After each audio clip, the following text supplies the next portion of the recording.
Hello everyone, it's James Bear Webb coming to you from our beautiful homeland here in East Tennessee. And today we're going to do an unboxing and shooting first shots of the Savage A22 and 22 long rifle. Here we've got it's a 22 semi-automatic. Get it out here and give you a look at it while I talk about it.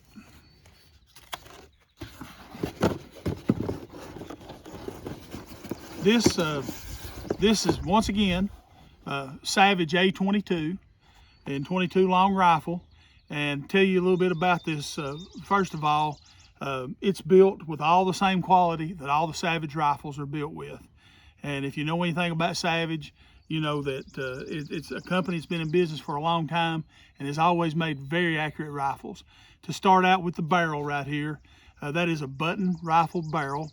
I prefer the Rugers, and I like the Rugers because they do the cold hammer forge process, but I'm going to tell you that this is a tried and true way of manufacturing a barrel. And so this barrel's got a 1 to 16 inch twist. As you can see, it's a steel barrel. It's got a black matte finish. The receiver on this, by the way, this is a 22 inch barrel, and the rifle itself, the overall length is going to be 41.5 inches long. And while I'm talking about this barrel, before I get away from the barrel, another thing you'll notice is it's not a threaded barrel.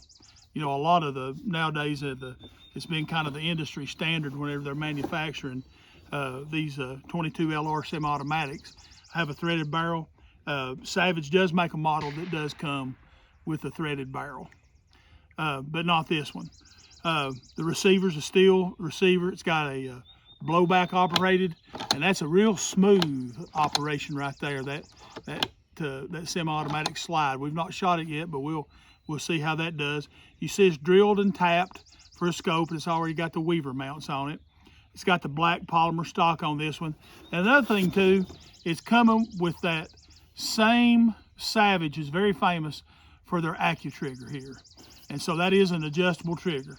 That trigger has the capabilities of being adjusted anywhere between 3 to 5 pounds. Okay, the weight of this rifle is 5.63 pounds, so it's going to be about 5.5 pounds. So it's not very heavy, and so we're really anxious to put this thing through its trials today. I've seen and talked to other people that have these, and they're very accurate rifles. And the cost on these things are not overly expensive either. The MSRP is coming in somewhere just under $300, but these have been out now for a while, and you can catch them on sale. I got this one for about $220. So anyway, that is the Savage A22 22LR. One other thing I want to mention while we're doing this unboxing is this scope that I'm going to mount on here. Kind of a nondescript box, but I'll tell you what this is. This is a Crimson Trace. You can see right here it's a 3x9x40, and I will tell you this is sort of an economy scope that Crimson Trace makes. It's not the brush line. But what else I want to tell you about this scope is it's very inexpensive. I can get these at CDNN Sports. You can too. It's an online retailer that sells firearms and accessories, and they have some optics. And I'm going to tell you, I've used this scope on some other models of rifles, and it's a 3x9x40, like I said earlier. But this scope is really exceptional for just a rimfire rifle. This scope could be mounted on a deer hunting rifle. So, you know, if you had a 308 deer hunting rifle, this scope would be very adequate for that. And what you get whenever I get this thing unpackaged, you'll see it's the total kit. You know, it's kind of a turnkey operation here. In that, as you'll see, it comes with the rings, scope rings, and the mounts all ready to go. So see, if you had a Picatinny rail, or like on this rifle right here, you know, which I've got all this kind of backwards, but on this rifle right here with these Weaver mounts, see, it's going to mount right on here real easy. So in a few minutes, me and Assistant Chief Waldo will have this scope mounted on this rifle, and we'll be shooting it, and we'll show you some video of it. But this scope You can get this at CDNN Sports every day for about $45. So you might want to go to their website and check that out, because it's more than adequate for a rimfire rifle. And if you wanted to go up and mount it on a good deer hunting rifle, it'll work with it too. So there you have it.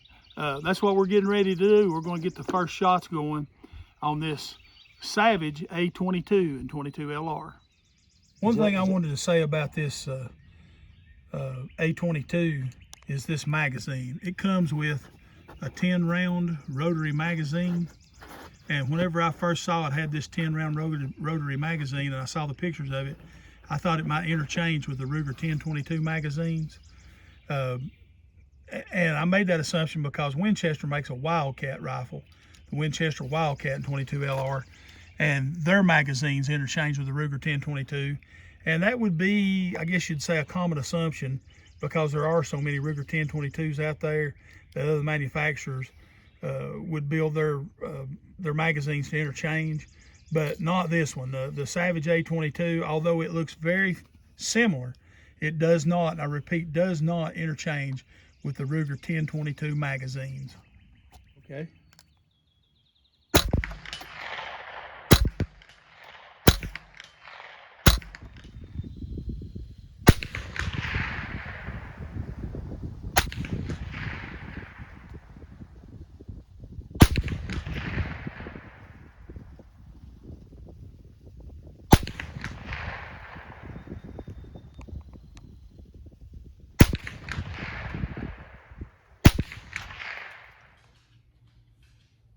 Okay, I just want to summarize our experience with the Savage A22 and 22 LR.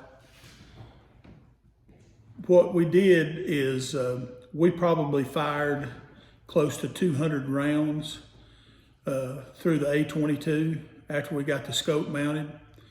And we got the scope zeroed in. We started out at 25, then 50 yards. We moved out to 100 yards.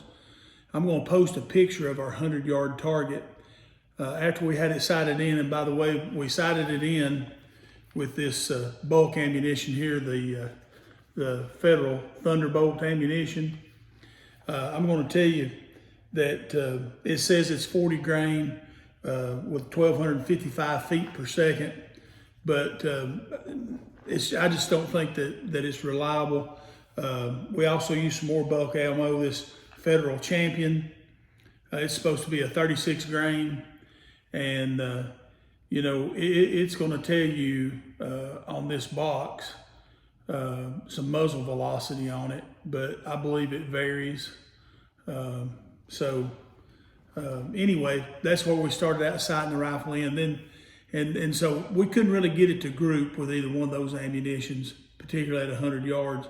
But we had some of this CCI standard velocity, and the CCI standard velocity, it would group down low, and you'll probably see some of the rounds that hit low on the target. And then when we moved up to some other ammunition, we moved up with some Fiocchi ammunition and also some Winchester ammunition. It grouped pretty much into the center of the target.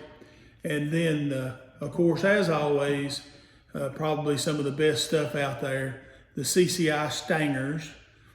If you get some of that that ammunition, you'll see that's a lighter bullet, and it travels at 1,600 feet per second. And so it would group up a little bit higher. But anyway, I really like this rifle. I want to talk a little bit about the trigger. This got this adjustable trigger on it. This one is coming in about 3-pound trigger pull. I really like the trigger on the A22. And then with regards to the function on the Savage A22, like I said, we probably fired over 200 rounds in it. And we had a couple of stovepipes, and that's all. And that was probably somewhere around, the first one around 75 rounds. I felt like the action was getting just a little dry. And so we lubricated it and didn't have any problem. Then a little bit later on, once again, up around the 150 round mark, we had another stovepipe. And once again, we lubricated again, didn't have any more problems, but I thought that it functioned very well. So The Savage A22 and 22 LR, I felt like was a very nice rifle. I've had a good experience with it and I like it. Functioned well, got a good trigger, and very accurate once we got our little Crimson Trace scope mounted on it. And I would highly recommend the Savage A22 and 22 LR.